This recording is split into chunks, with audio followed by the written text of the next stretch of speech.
audio jungle.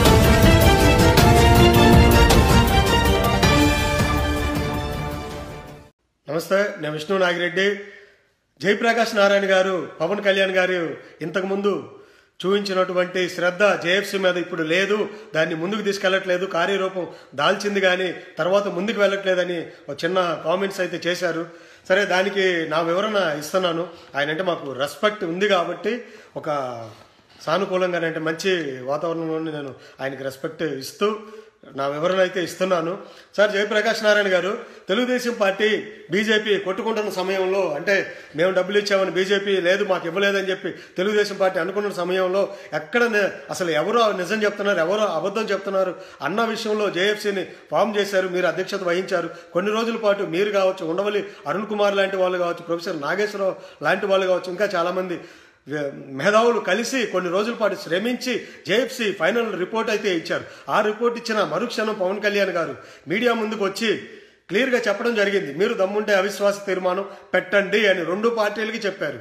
YCP ముందుకు వచ్చింది పెడతామని, ఆ తర్వాత తెలుగుదేశం పార్టీ కూడా ముందుకు వచ్చింది. ఈ రోజున సెంట్రల్లో అందరూ అవిశ్వాసం మేము పెడతామని ముందుకు వస్తున్నారు అంటే ఆ రోజు మీరు ఇచ్చిన రిపోర్టు వల్ల కాదా, పవన్ కళ్యాణ్ గారు చెప్పినటువంటి మాట వల్ల కాదా? ఎక్కడ వదిలేశారు పవన్ కళ్యాణ్ గారు జేఎఫ్సీని?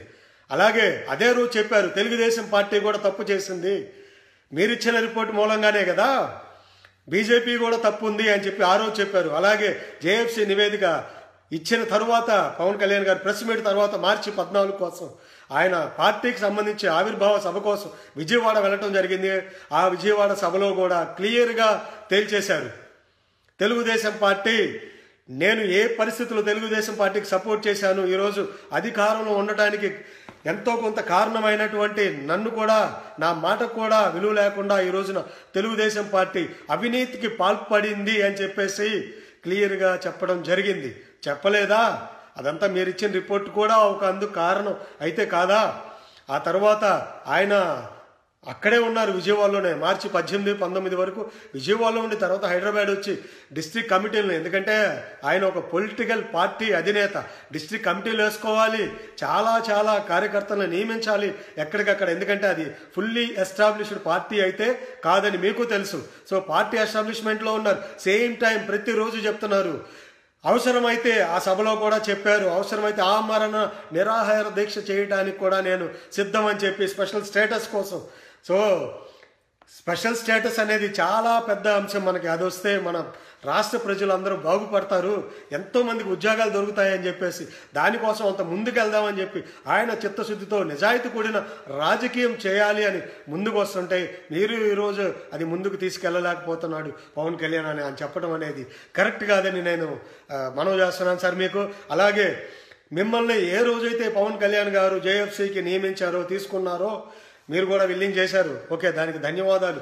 కాకపోతే అదే రోజు ఫేస్బుక్లో కానీ, వాట్సాప్లో కానీ, యూట్యూబ్లో కానీ, కంప్లీట్ సోషల్ మీడియాలో కొన్ని పోస్టులు, కొన్ని వందల వీడియోలు రిలీజ్ అయినాయి. ఈయన్ని ఎలా నమ్ముతారు? ఆయన టీడీపీ పర్సన్, టీడీపీ మనిషి, సో ఏదో ఒక రోజు ప్లేట్ ఫిరాయించే అవకాశం ఉంది అని. అయినా కూడా మేము ఎప్పుడు కామెంట్ చేయలేదు సార్, ఎందుకంటే we respect you, we love you, me dedication, me hard work మాకు తెలుసు కాబట్టి మిమ్మల్ని ఎప్పుడు మేము కామెంట్ చేయలేదు, అలాంటి రూమర్స్ నమ్మలేదు. కానీ ఈ రోజున మీరు అంత అర్జెంటుగా, ఎందుకంటే జరిగి 1 మంత్ కూడా కాలేదు, 10-15 రోజుల్లోనే మీరు బయటకు వచ్చేసి పవన్ కళ్యాణ్ ముందుకు తీసుకెళ్ళట్లేదు అంటున్నారు. ఎలా అంటారు సార్? స్పెషల్ స్టేటస్ ఇక్కడ మీకు ఒక చిన్న ఎగ్జాంపుల్ చెప్తాను సార్. మీరు ఓన్లీ సెంట్రల్ని మాత్రమే అంటున్నారు, స్టేట్ గవర్నమెంట్ని ఒక్క మాట కూడా మీరు అనట్లేదు. ఏమంటారంటే మాకు అది వాళ్ళకెందుకు, సెంట్రల్కి వాళ్ళు ఇవ్వాల్సినన్ని ఇచ్చేయాలి కదా, ఇక్కడ అవినీతి జరిగిందని చెప్పేసి ఇవ్వాల్సిన నిధులు ఆపేస్తారా అంటున్నారు. దానికి ఒక చిన్న ఎగ్జాంపుల్ చెప్తాను సార్. ఒక బిల్డింగ్ కన్స్ట్రక్ట్ చేయమని చెప్పి మనం ఒక ₹1 కోటి శాంక్షన్ చేసాం. వాళ్ళు ఫౌండేషన్ వేస్తే ఒక 10 లక్షలు ఇస్తాం, తర్వాత స్లాబ్ వరకు వెళ్తే 50 లక్షలు ఇస్తాం, మిగతా అమౌంట్ మొత్తం బిల్డింగ్ కన్స్ట్రక్ట్ అయ్యే టైంకి ఇస్తాం సార్, లేదా అయ్యే ముందన్నా ఇస్తాం. అంతేగాని ఏమీ చేయకుండా నేను ఓ 10 లక్షలు ఇచ్చాను, ఏది ప్రూవ్ చేయి అంటే ఏమి చేయకుండా మిగతా 50 లక్షలు శాంక్షన్ చేయమంటే వాళ్ళు మాత్రం ఎలా శాంక్షన్ చేస్తారు? అదేమంటే ఇది మా హక్కు, మాకు ఇవ్వండి అంటారు. ఎస్, మన హక్కే. కానీ వాళ్ళు అడిగింది ఏంటి? శ్వేతపత్రం రిలీజ్ చేయమంటున్నారు. ఎక్కడెక్కడ ఖర్చులు జరిగాయి మాకు చూపించండి, మేము ఇచ్చిన డబ్బులు ఎంత, ఆ డబ్బులకు లెక్కలు చూపించండి అంటే ఎక్కడ లెక్కలు చూపిస్తున్నారు సార్? ఎక్కడ కరెక్ట్ లెక్కలు చూపిస్తున్నారు? అనవసరమైనటువంటి పుష్కరాలకు పెట్టాలి. వేల కోట్ల సార్, మనుషులు ప్రాణాలు తీయించేశారు. వేల కోట్లు ఎక్కడ పడితే అక్కడ ఖర్చు పెట్టారు. ఇటు చూస్తే ఉద్యోగాలు కొత్త ఇవ్వడానికి డబ్బులు లేవంటారు, జనాలకి మెడిసిన్ ఇవ్వడానికి డబ్బులు లేవంటారు, ప్రతి దానికి డబ్బులు లేవంటారు. కానీ సచివాలయాలు దానికి దీనికి గవర్నమెంట్ రాజమౌళి గారిని ఇక్కడ పిలిచి అక్కడ పిలిచి బోయపాటి గారిని పిలిచి లండన్ పంపించి దీనికి మాత్రం వందల కోట్ల రూపాయలు వెచ్చించడానికి మాత్రం డబ్బులు ఉంటాయి, వీటికి మాత్రం ఉండవు. ఇవన్నీ నిలదీయాలి కదా సార్ పవన్ కళ్యాణ్ గారు. రాజకీయ పార్టీ కాబట్టి అవన్నీ నిలదీయడానికి ముందుకు వచ్చారు.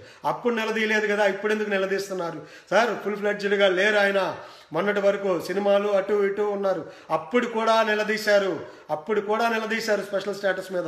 స్టేట్ని సెంట్రల్ని దద్దమ్మలు అన్నారు, ఎంపీలని. ఇవన్నీ మీరు మర్చిపోవద్దు, దయచేసి గుర్తుపెట్టుకోండి. పవన్ కళ్యాణ్ గారి చిత్తశుద్ధిని నిజాయితీని శంకించే ముందు దయచేసి గుర్తుపెట్టుకోండి. అందరూ చిత్తశుద్ధిగా వచ్చారు, నిజాయితీగా పనిచేయడం కోసం వచ్చారు. ఆయన వందల కోట్ల రూపాయలు వదిలేసుకొని లగ్జరీ లైఫ్ని వదిలేసుకొని వచ్చిన ఆ మనిషి సార్. మీరే అన్నారు కాదా, లగ్జరీ లైఫ్ లేదా ఆయనకి? అంత లైఫ్ని వదిలేసుకొని మన కోసం వస్తే చిత్తశుద్ధిని దయచేసి శంకించకండి. లేట్ అవ్వచ్చు కొన్ని కార్యక్రమాల వల్ల, కొన్ని పనుల వల్ల, కానీ చిత్తశుద్ధిని మాత్రం శంకించకండి. ఆయన అలాగే చాలా చాలా జాగ్రత్తగా ఆచితూచి అడుగులు వేస్తున్నారు, నిజాయితీగా వెళ్తున్నారన్న మాట మాత్రం వాస్తవం. అది ప్రతి ఒక్కరు గమనించాలి. ముఖ్యంగా అభిమానులకు చెప్తున్నాను. టీవీల్లో యూట్యూబ్లో చాలా వీడియోస్ వస్తున్నాయి. కళ్యాణ్ గారి చిత్తశుద్ధిని శంకిస్తూ జేపీ గారు బయటకు వెళ్ళిపోయారు, ఇంకొకరు బయటకు వెళ్ళిపోయారు, పార్టీకి ఇదవుతుంది. పార్టీకి పోస్టలు కూడా కదలవండి, పార్టీకి పోస్టలు కూడా కదలవు. జేపీ గారు విమర్శించినంత మాత్రాన, ఇంకొకళ్ళు విమర్శించినంత మాత్రాన పార్టీకి పోస్టలు కూడా కదలవు. నిజమైన కార్యకర్తలు, నిజమైన అభిమానులు మనలాంటి వాళ్ళు ఉన్నంత వరకు పార్టీకి పోస్టలు కూడా కదలవు. గుర్తుపెట్టుకోండి.